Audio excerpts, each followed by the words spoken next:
정진홍 씨가 쓴 완벽의 충동이라는 책이 있는데요.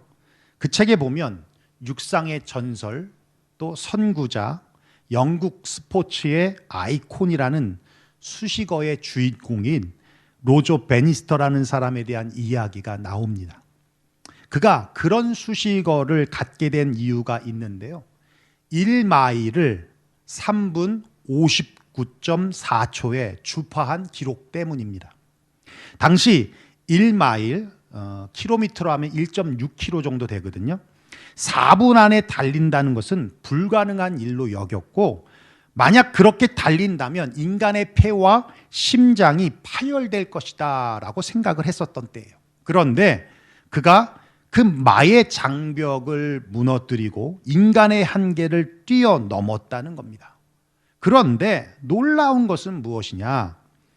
그 후에 잇따라서 다른 선수들도 차례차례 4분의 벽을 돌파하기 시작했고 2년 만에 무려 300명이 넘는 선수들이 4분의 벽을 깼다라는 거예요. 무슨 말씀입니까? 1마일의 4분은 인간의 육체적인 장벽이 아니라 심리적인 장벽이었다는 거예요. 심리적인 장벽. 지금처럼 스포츠 과학이 발달되어서 달릴 때 쓰는 근육을 집중적으로 훈련해서 강화시켰다든지 폐활량을 증가시키는 훈련을 한 것도 아닌데 4분의 벽을 깼다는 것은 육체적 장벽이 아니라 심리적인 장벽이었다는 것이죠. 지금은 최고 기록이 어떻게 되는지 아십니까? 3분 43초 14. 굉장히 많이 벌어졌죠. 심리적 장벽이란 육체적, 물리적 장벽이 아닙니다. 육체적 장벽이라면 불가능이라고 할 수 있습니다. 물리적 장벽이라면 물리적인 요소들이 충족되어야 해결될 수 있습니다. 그런데 심리적인 장벽이라는 것은 말 그대로 심리적인 문제예요. 할 수 없다는 생각입니다. 두려움입니다. 그런 생각과 두려움이 스스로 넘을 수 없는 벽을 만들어낸다는 것입니다. 그래서 도전조차도 하지 않고 그 자리에서 포기하고 주저앉는 것입니다. 어찌 보면 심리적 장벽은 할 수 없다라는 생각을 할 수 있다라는 생각 하나만 바꾸면 간단하게 해결될 수 있는 문제다라는 거예요. 요즘에 창업계의 사기 캐릭터인 앨런 머스크가 가상화폐 시장의 중심에 서 있는데요. 그가 날린 트위터 하나로 어떤 가상화폐는 30%가 급등하기도 하고요. 또 앨런이 CEO로 있는 테슬라 전기차 회사가 비트코인을 결제 수단으로 받지 않겠다는 발표에 가상화폐 시장 전체가 급락이 되기도 했습니다. 그럼 왜 사람들은 앨런 머스크에 일희일비할까? 왜 그 사람 말 한마디에 이 경제가 출렁출렁일까? 억만장자라서요? 그건 아닌 것 같고요. 제가 볼 때는 그가 한다면 하는 지금까지 보여줬던 그의 모습에 알게 모르게 사람들에게 심겨진 믿음 때문이다라는 생각을 합니다. 머스크가 어릴 때에 원대한 꿈이 있었다고 해요. 크게 3단계의 꿈을 계획을 하는데요. 인터넷으로 혁명을 일으켜서 큰 돈을 번 다음에 우주 진출 사업을 해서 화성 인류의 식민지를 건설하고 지구에는 친환경 에너지를 마련한다는 것이었어요. 그가 꾼 꿈대로 온라인 출판 소프트웨어 집2를 성공시키고 페이팔로 번 3천억 원을 당시 민간 사업이라고 하기에는 무모하다 할 수 있는 우주 사업과 그리고 전기차 사업에 쏟아 부었습니다. 무모했던 도전이라고 생각했던 것이 지금은 우주 관광 산업의 선두주자가 됐고 화성에 인류를 실어 나를 만한 첫 민간 회사로 스페이스X가 가장 강력한 후보 기업이 되었습니다. 뿐만 아니라 여러분도 잘 아시겠지만 전기 자동차 업체인 테슬라도 전기차 업계에서는 넘버원이 되었습니다. 이렇게 그가 한다면 하는 그 모습을 사람들에게 보여주다 보니 알게 모르게 그런 믿음들이 그들에게 있는 거예요. 그래서 테슬라가 말하는 반대쪽에 있는 사람들은 두렵게 되고 테슬라가 지지하는 쪽에 있게 되면 괜히 신이 나고, 그래서 도지코인을 비트코인처럼 만들겠다고 하죠. 그럴 수도 있지 않을까 싶어요. 테슬라가 100불이었던 게 지금 따지면 분할되지 않으면 3,000불이 됐잖아요. 지금 500 얼마죠? 도지코인도 어쩌면 1,000불이 될 수도 있는 거예요. 모를 일이지만. 그가 2015년 스타토크 팟캐스트에서 창업하기 전 했던 자신을 대상으로 한 실험 하나를 소개를 했는데요. 머스크는 남아공에서 태어나 무일푼으로 캐나다로 건너와 학비를 벌기 위해 통나무를 베거나 청소 일을 하며 돈을 모았습니다. 대학에 들어간 후에 창업을 하려고 하는데 벌컥 겁이 났던 거예요. 남들이 다 아는 생각이 그에게도 있었습니다. 창업하고 망하면 어떡하지? 안정적인 삶을 살 수 있는 기회마저 잃으면 어떡하지? 라는 두려움이었어요. 그래서 그 자신의 한계치를 실험해 보기로 합니다. 대형마트에 가서 냉동 핫도그와 오렌지 30개를 30불어치 주고 샀어요. 그리고는 한 달 내내 이것만 먹는 것을 했습니다. 이게 좀 질려질 때쯤 되면 아주 싸구려 토마토 소스 캔을 사서 파스타를 만들어 먹었어요. 그래서 한 달 동안 30불로 한번 살아보았습니다. 그래 보니까 그 과정이 그렇게 자신에게 힘들지 않다는 것을 깨닫고 컴퓨터 한 대와 한 달 30불이면 내가 평생 살 수 있을 거라는 확신이 들었다는 거예요. 그리고는 실패하면 어떡하지에 대한 심리적인 두려움을 제거하고 실패해도 괜찮다라는 확신을 갖게 됐다는 겁니다. 그 확신이 무모하리만큼 자신 있게 창업에 도전을 했고 그 도전들이 성공을 이루었다는 거예요. 여러분, 어찌 보면 심리적인 장벽이나 심리적인 두려움은 할 수 없다라는 생각에서 할 수 있다라는 확신만 있어도 간단하게 해결될 수 있는 문제이지만 우리의 삶의 많은 영역 속에서 또 많은 일들 가운데 이 심리적인 두려움과 심리적인 장벽 때문에 도전도 하지 못하고 주저하고 머뭇거리면서 포기할 때가 너무도 많았다는 거예요. 이스라엘 백성들이 광야 40년의 생활을 마치고 드디어 최종 목적지인 젖과 꿀이 흐르는 가나안 땅 입구에 왔습니다. 요단강을 건너 가나안에 들어가서 내 땅이요 한다고 해서 그 땅이 내 땅 되는 건 아니었습니다. 그 땅을 차지하기 위해서는 미리 정착하고 있는 가나안의 7 부족들과의 전쟁을 치러야만 했습니다. 그 첫 번째 게이트가 바로 여리고 성이었는데, 그런데 여리고 성은 당시에 최고로 견고한 성이고 철옹성과 같은 뚫리지 아니하는 그런 성이었습니다. 축구장 4개 정도의 크기이고요. 여러분 사진을 보시면 아시겠지만 언덕 위에 세워진 도시이고 4~5m가 넘는 외벽과 내벽의 성벽으로 겹겹이 둘러싸여져 있습니다. 저도 재작년 성지순례 때 여리고성을 보고 왔는데 기가 막히게 해놨어요. 우물도 어마어마하게 큽니다. 약 한 3~4천 명 이상 되는 사람들이 저 여리고성에 살았는데 그 여리고성에 산 사람들이 성문을 닫고도 몇 달을 견딜 수 있을 만큼의 준비가 다 되어져 있어요. 이스라엘이 가지고 있는 군사력으로는 도저히 점령할 수 없는 성입니다. 더군다나 이스라엘 백성들이 온다고 하니까 성을 더 굳게 닫아버려서 어느 누구도 출입할 수 없는 그런 상황에 놓여져 있었습니다.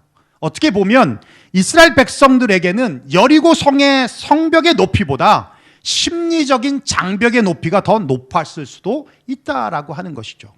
그때 하나님께서 여리고성을 점령할 수 있는 놀라운 방법을 여호수아에게 알려주셨는데, 언약궤를 중심으로 앞에는 무장한 군인과 7명의 제사장들, 그리고 그 뒤에는 남녀노소 모든 백성들이 여리고성을 6일 동안 매일 한 번씩 돌고 7일째는 7번씩 돌라라는 거예요. 대신에 돌 때 아무 말도 하지 말라는 겁니다. 침묵하라는 거예요. 그리고 마지막 7째 날에 7번 마지막 돌면 제사장들이 양각 나팔, 양으로 만든 나팔을 부를 때 모든 백성들이 일제히 함성을 질르라는 겁니다. 그러면 여리고성이 무너진다는 거예요. 어찌 보면 참 어처구니 없는 전략이지만 여호수아는 백성들에게 그대로 지시했고 백성들은 그대로 따랐습니다.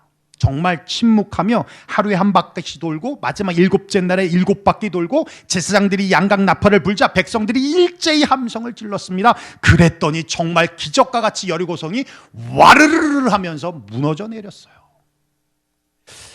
이것이 과학으로 설명이 가능한 일입니까? 여리고성이 무너진 것을 우리가 어떻게 해석해야 합니까? 그에 대한 답을 오늘 본문, 우리가 읽었던 본문에서 말씀하고 있어요. 믿음으로 7일 동안 여리고성을 도니 성이 무너졌으며. 믿음으로. 믿음은 심리적 장벽을 무너뜨리는 것만이 아니라 하나님의 방법으로 순종하는 것, 그것이 바로 믿음이라고 오늘 본문이 우리에게 말씀해 주고 있습니다. 그들은 믿음으로 침묵했습니다.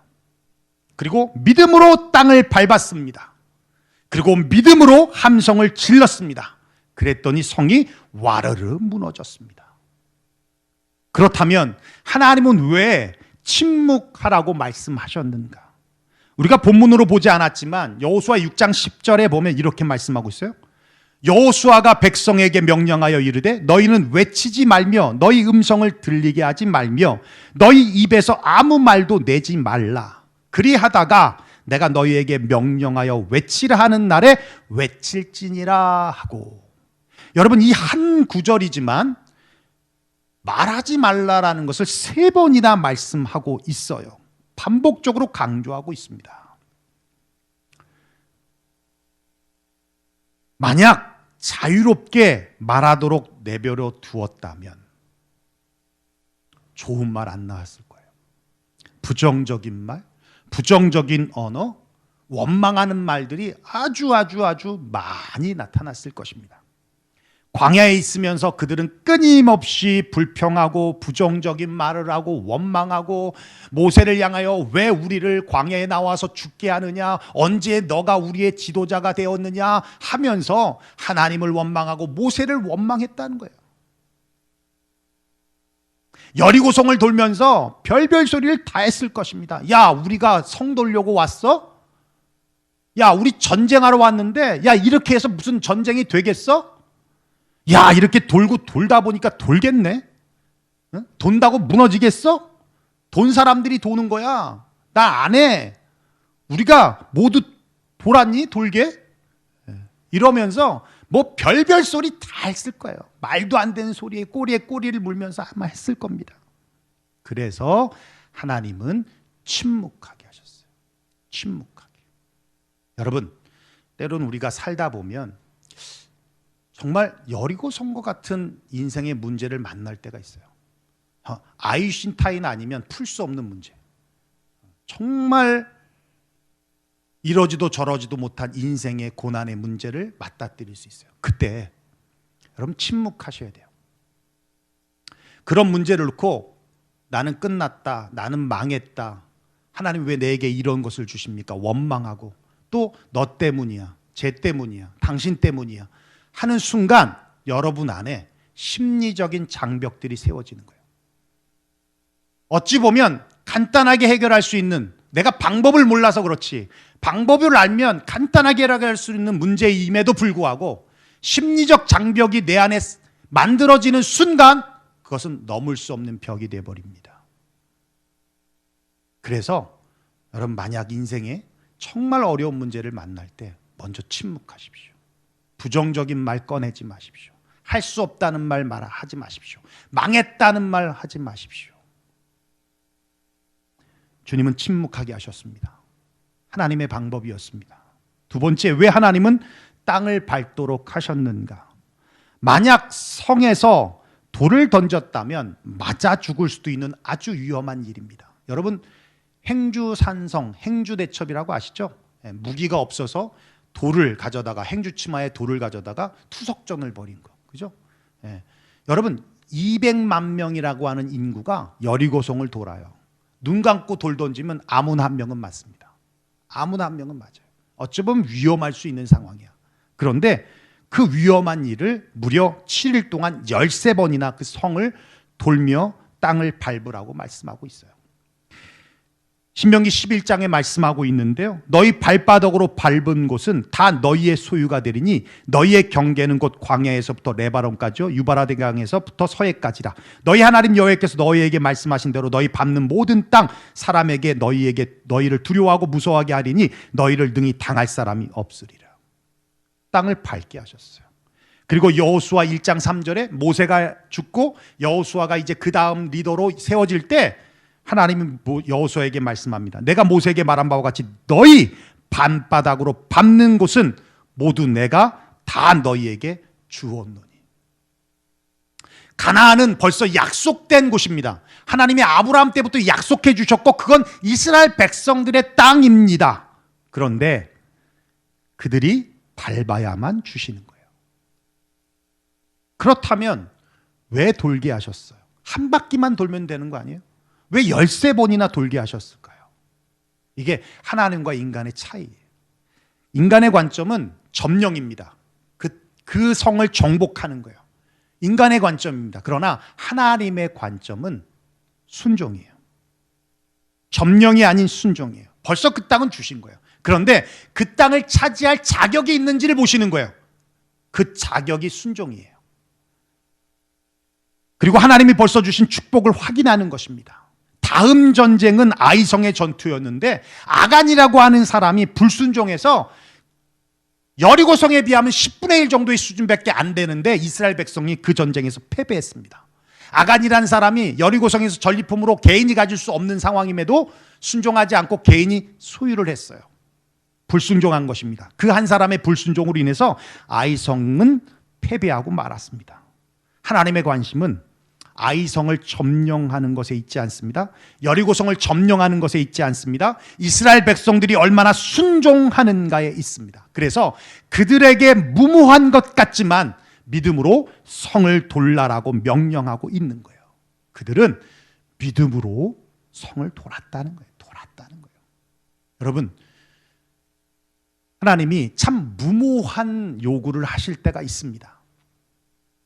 남들이 들어도 어리석다라고 여겨질 수도 있어요. 근데 순종하셔야 합니다. 그게 하나님의 방법이고 그게 하나님의 뜻이라면 그 문제를 푸는 열쇠예요. 그 순종이 답이에요. 순종이 그 장벽을 무너뜨리는 능력이 되는 거예요. 남들이 욕해도 상관없습니다. 남들이 어리석다라고 평가해도 괜찮습니다. 이게 맞으면 하나님의 뜻대로 레디고 하는 거예요. 그게 지혜이고 그게 믿음이라는 것을 말씀해 주고 있는 겁니다. 세 번째는 그거예요. 하나님의 백성들로 하여금 함성을 지르도록 했습니다. 왜 함성을 지르도록 했느냐? 선포입니다. 선포. 하나님이 주셨음을 선포하는 거예요. 믿음으로 선포하는 거예요. 베드로와 요한이 성전에 들어갈 때 성전 미문에 있던 안진뱅이를 향하여서 선포합니다. 내가 은과 금은 없지만 내게 있는 나사렛 예수의 이름으로 일어나 걸으라 했더니 그 안진뱅이가 한 번도 걸어보지 못했던 그 안진뱅이가 갑자기 발에 힘이 들어가더니 벌떡 일어났어요. 그리고 뛰기도 하고 걷기도 하며 성전에 들어가서 하나님을 찬양했다라고 성경이 말씀해 주고 있습니다. 선포입니다. 나사렛 예수의 이름으로 선포하는 겁니다. 믿음으로 선포하는 것입니다. 우리 삶에 어떤 문제, 어떤 어려움이 있어도 믿음으로 선포하는 거예요. 하나님이 함께 하신다. 하나님이 하시면 이길 수 있다. 승리할 수 있다. 저 성벽은 무너질 수 있다. 나는 점령할 수 있다. 믿음으로 선포하는 거예요. 어리석은 언어를 쓰면서 심리적인 장벽을 만들지 말고 심리적인 두려움을 극대화시키지 말고 할 수 있다라고 선포하는 겁니다. 하면 된다라고 선포하는 것입니다. 하나님이 역사하시고 하나님이 함께 하심으로 나사렛 예수의 이름으로 이겨낼 수 있다라고 선포하는 거예요. 플로신 학교에 피터 와그너 박사님이 계시는데 그분이 쓴 제3의 바람이라는 책이 있어요. 그 내용에 보면 이런 간증이 있는데, 레스터 목사님이라는 분이 계십니다. 이분이 선교사님인데 필리핀으로 선교를 가셨어요. 5년 동안 선교 활동을 했지만 5명밖에 전도를 못한 거예요. 그러다 보니 얼마나 선교사로서 낙심이 되겠습니까? 그러던 중에 우연치 않게 라디오를 듣는데 어떤 교도소에 무당 아줌마가 난동을 부린다는 거예요. 제어가 안 된다는 거예요. 교도관의 말도 안 듣고 그런다는 거예요. 문제는 뭐냐면 그 무당이 차고 있는 목걸이가 저주의 목걸이여서 누구든 터치하거나 누구든 제재를 가면 저주를 건다는 거예요. 저주를 거면 다 저주에 걸려서 죽는다는 거예요. 그러니까 사람들이 무서워서 건들지도 못하는 거예요. 그 라디오를 듣고는 레스터 목사님께서 하나님이 마음을 주신 거예요. 감동을 주신 거예요. 그래서 내가 그 무당을 찾아가겠다. 그리고는 그 교도소를 찾아갔습니다. 그리고는 그곳에서 교도관에게 내가 이 무당을 한번 만나보겠습니다. 그랬더니 교도관이 만나면 저주를 받습니다. 그래도 괜찮겠습니까? 괜찮다고. 그리고는 허락을 받아서 무당을 불러냈습니다. 연애실로. 무당이 보자마자 나 예수를 안 믿는데 왜 나를 찾느냐 하면서 영어도 못하는 아줌마가 영어로 막 레스터 목사님과 그리고 예수님을 막 욕하더라는 거예요. 영어도 못하는. 귀신 들리면 영어 합니다. 막 영어로 말하는 거예요. 목사님이 딱 보고는 그 여인을 보고 한 것이 아니라 그 영을 보고 이 귀신아 내가 나사렛 예수의 이름으로 명하노니 떠나가라 하고 선포를 했더니 그 무당이 그 자리에서 거품 물고 꼬꾸라지는데 귀신이 떠났어요. 그리고는 그 무당이 깨어났을 때는 뭐라고 얘기하냐면 내가 왜 여기 있죠? 원래 그래요. 귀신이 나가면 자기가 한지를 몰라요. 왜? 귀신의 통제에 의해서 되어진 거다 보니까 내가 왜 여기 있죠? 그러는 거예요. 그리고는 그 무당이 예수를 믿고 변화됐는데 이게 그 지역 신문과 라디오에 공개적으로 오픈이 되면서 무려 15만 명이 예수를 믿게 됐다라는 겁니다. 예수 그리스도의 증인들은 예수 그리스도의 이름이 시시한 이름이 아니라 이 세상의 최고의 권세와 능력이 있음을 믿는 자들입니다. 마가복음 16장 17절 18절에 말씀하고 있습니다. 한번 여러분의 입술로 한번 힘있게 고백하겠습니다. 시작. 이런 표적이 따르리니 곧 그들이 내 이름으로 귀신을 쫓아내며 새 방언을 말하며 뱀을 집어 올리며 무슨 독을 마실지라도 해를 받지 아니하며 병든 사람에게 손을 얻은즉 나으리라 하시더라. 할렐루야! 할렐루야! 믿습니까? 예. 한 2주 전인가요? 우리 그 성경 공부팀이 이제 요나서를 다 마치고 우리 집에서 이제 식사를 같이 고기를 구워서 먹었습니다. 네, 사실 그 며칠 전부터 이 팔이 좀 아팠어요. 아팠는데 그날 따라 모르겠어요. 뭐 이 팔을 쓰지도 않았는데 점점 팔이 안 올라갔어요. 이 팔이 이게 안 올라가는 거예요. 이게. 그래서 최인성 집사님이 예전에 한번 그 얘기하셨거든요. 오십견 때문에 고생했다고. 벌컥 겁이 나는 거예요. 이거 오십견 아니야? 안 올라가. 이게 안 올라가. 이게 안 올라가. 너무 아픈 거예요. 여기 너무 통증이 심했어요.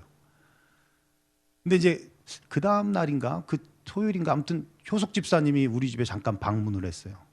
그래서 내가 나 큰일 났다. 이제 뭐 골프고 뭐고 다 못 치는 거 아니야? 하나님이 안 기뻐하시나? 팔이 안 올라간다. 그랬더니 효석 집사가 저도 안 올라갑니다. 진짜 안 올라가는 거예요. 그래서 안 되겠다 싶어서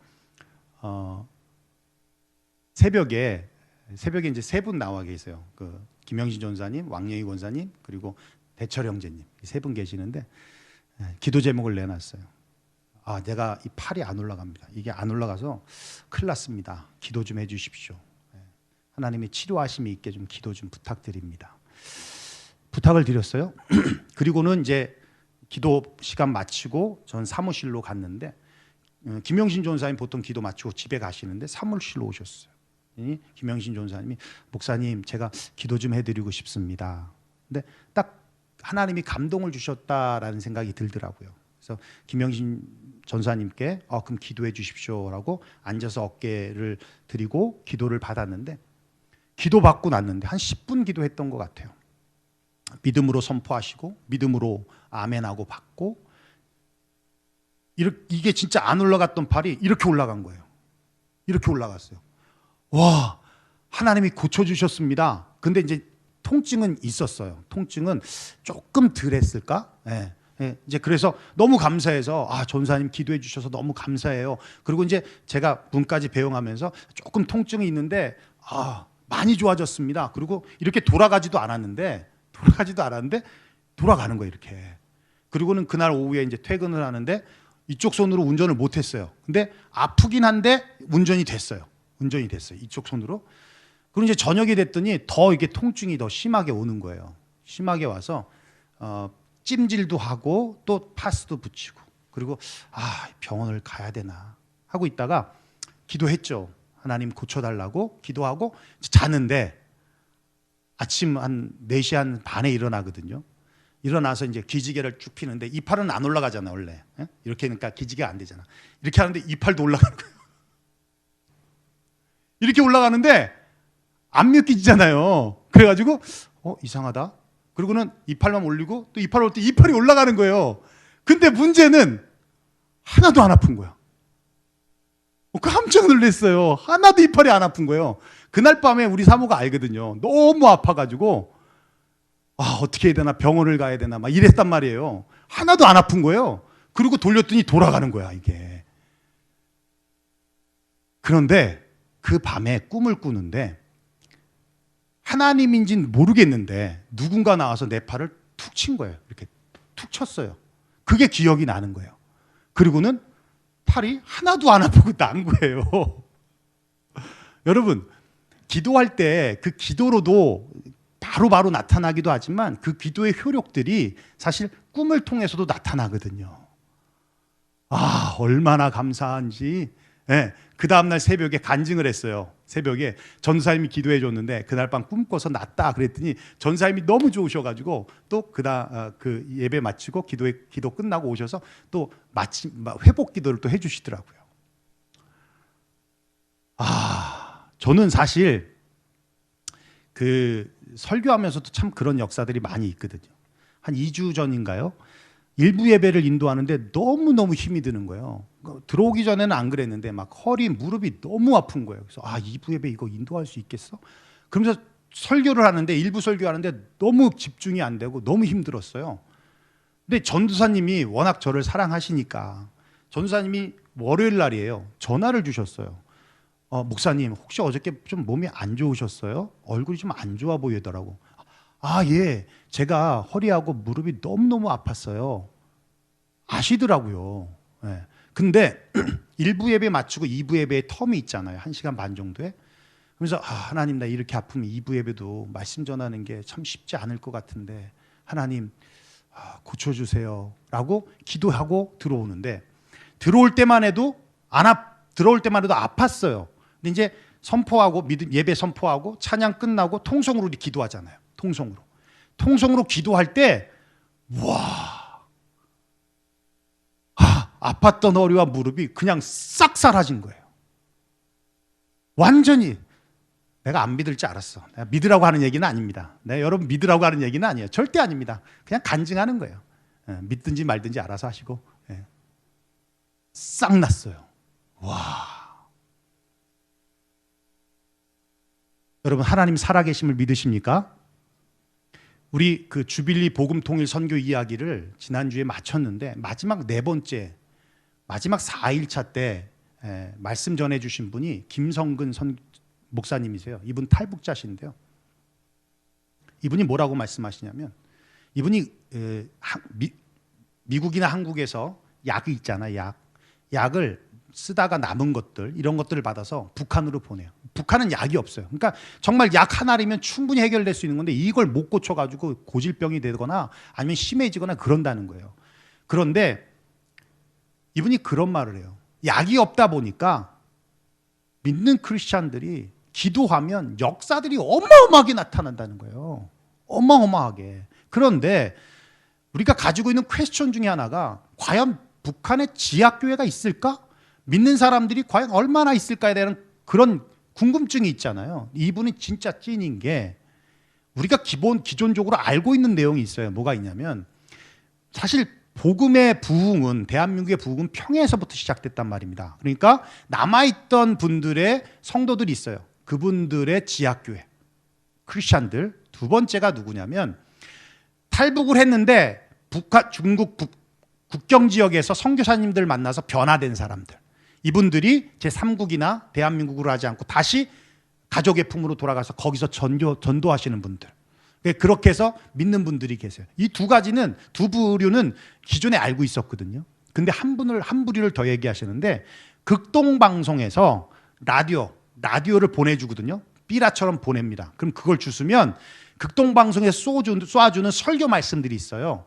그 말씀으로 변화된 사람들이라는 거예요. 내가 그 말 듣고 너무 놀랬던 게 제가 한국에서 부목사로 섬길 때 담임 목사님이 20년이 넘게 극동방송의 새벽 예배를 녹음해서 송출을 해줘요. 극동방송을 주면 그 녹음했던 그 내용이 북한에 있는 사람들에게 송출이 되는 거예요. 그러니까 이 목사님은 설교하려면 돈 내야 되잖아요. 돈을 내는데 그거는 주변에 대한민국을 위해서 설교하는 게 아니라 북한에 있는 사람들을 위해서 설교하는 거예요. 예. 그 선교를 계속적으로 하셨거든요. 몇백만 원씩 드리면서. 그거 듣고 변화된 사람들이라는 거예요. 그때 내가 이분은 찐이구나. 이분은 찐이다. 그걸 알았어요. 그런데 북한에 있는 그 지하교회 성도들이요. 정말 약이 없으니까 간절하게 하나님 앞에 기도할 때, 믿음으로 기도할 때 놀라운 기적의 역사들이 나타나고 있다는 겁니다. 여러분, 하나님이 살아계심을 믿으시기를 바랍니다. 여러분 주변에서도 지금 하나님의 역사들이 일어나고 있어요. 여러분 삶 가운데서 하나님의 역사들이 일어나고 있어요. 우리가 간절하지 못하고 믿음으로 선포하지 못하니까 그러는 것이지, 믿음으로 선포하고 믿음으로 간절하게 나아갈 때 하나님의 역사가 우리 눈으로 목격하게 되고 내 삶에, 내 몸으로 느껴질 수 있게끔 나타나게 되어진다라는 거예요.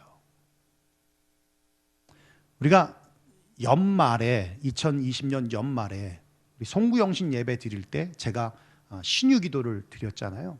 그 기도를 통해서도 다 말씀 못 드리지만 놀라운 기적의 역사들이 일어났어요. 예. 정말 살아계심의 치유하심들이 나타났습니다. 여러분, 믿음으로 선포하십시오.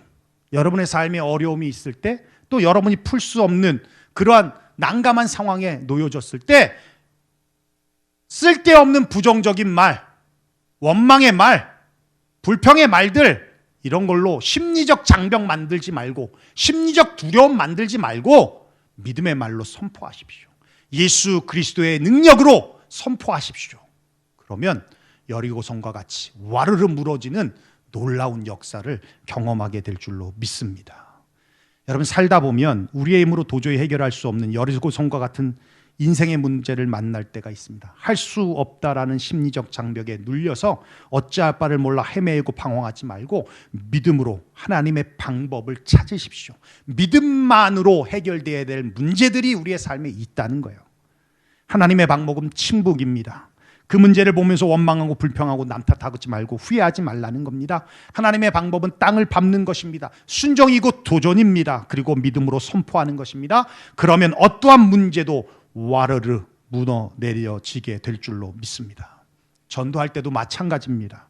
여러분, 여리고성과 같이 마음이 굳게 닫힌 강박한 사람이 있다 했을 때 이 사람은 절대 안 변해, 이 사람은 절대 안 바뀔 거야, 그런 부정적인 말 하지 마십시오. 침묵하십시오. 하나님께서 하시는 것을 보십시오. 그리고 열심히 그분 주변으로 서성이십시오. 그리고 믿음의 말로 선포하십시오. 넌 언젠 믿을 거야. 너 언젠간 교회 갈 거야. 너 언젠가는 반드시 예수님 영접할 거야. 툭툭 던지십시오. 믿음의 말로. 그러면 정말 어느 순간 하나님이 역사하셔서 그의 삶에 예수를 향하여 가지 않으면 안 되는 상황들로 몰아가시게 될 것이고, 어느 순간 그냥 무심코 던진 말에 반응이 오게 될 것입니다. 여러분, 우리의 삶의 여리고 같이 해결될 수 없는 어려운 문제를 만날 때 침묵하십시오. 땅을 밟으십시오. 그리고 믿음으로 선포하십시오. 그러면 그게 하나님의 방법이고 그게 믿음이다라는 것을 오늘 성경이 우리에게 말씀해 주고 있습니다. 모두 다 여리고 성벽을 무너뜨리는 저와 여러분 되시길 주의 이름으로 축원합니다. 기도하겠습니다. 우리 함께 통성으로 같이 기도합니다. 육신적인 어려움 가운데 있는 성도 있다면 여러분 믿음으로 선포하십시오. 아픈 부위에 손 얹고 여러분 기도하십시오. 다음 주 우리 성령 강림절을 맞이해서 제가 신유 축복 기도를 준비하고 있습니다. 하나님이 고쳐주실 것입니다. 하나님 역사하여 주실 것입니다. 안 된다 생각하지 마십시오. 된다라고 생각하십시오. 그러면 됩니다. 반드시 역사하시고 반드시 이루실 것입니다.